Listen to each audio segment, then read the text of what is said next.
Hyderabad GHMC commissioner Amrapali సీరియస్గా action తీసుకుంటా ఉన్నారు.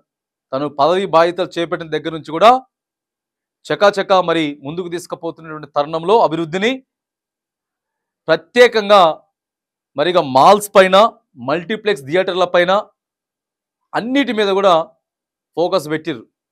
ఎక్కడెక్కడైతే అక్రమంగా వసూలు చేస్తూ ఉన్నారో, పార్కింగ్ ప్లేసులు ఫ్రీగా పెట్టుకొని పోయేదాని దగ్గర కూడా మాల్స్లల్లా, మల్టీప్లెక్స్ థియేటర్లల్లా సింగిల్ స్క్రీన్ నుండి కూడా 2-3 స్క్రీన్లు నడుపుతూ ఉన్నారట. హైదరాబాద్ సిటీ వ్యాప్తంగా కూడా సింగిల్ స్క్రీన్లే ఉన్నాయి. అయినా కానీ 2-3 మరి మల్టీప్లెక్స్ థియేటర్ లెవెల్లో 2-3 స్క్రీన్లు నడుపుతూ ఉన్నారట. ఒక్క స్క్రీనే కానీ 2-3 స్క్రీన్లు వేసుకొని నడుపుతూ ఉన్నారు. దాంట్లో అధికంగా మరి ఏదైతే మనం పార్కింగ్కి సంబంధించిన ఫీజులు వసూలు చేస్తూ ఉన్నారు. తర్వాత మాల్స్లలో ఇక పెద్ద పెద్ద ఏవైతే హోటళ్లలో కూడా వసూలు చేస్తూ ఉన్నారు, పార్కింగ్ ఫీజులు వసూలు చేస్తూ ఉన్నారు. అక్కడ తినేటటువంటి ఫుడ్ కూడా చక్కగా లేదు.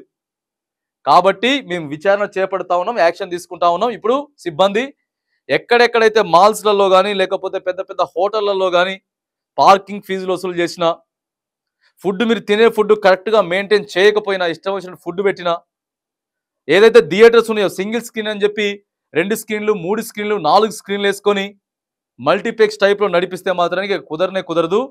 వీటన్నిటిని కూడా నియంత్రించేటటువంటి ప్రక్రియ చేస్తాం, స్పీడప్ చేస్తామని చెప్పి వీటన్నిటి మీద కూడా అధికారులతో సమావేశం నిర్వహించి మరి పక్కాగా ఏదైతే ఉందో దాడులు నిర్వహిస్తామని చెప్పి కూడా ఆమ్రపాలి సీరియస్ అవుతున్నట్టు మనకు ఒక వార్త కనపడతా ఉంది.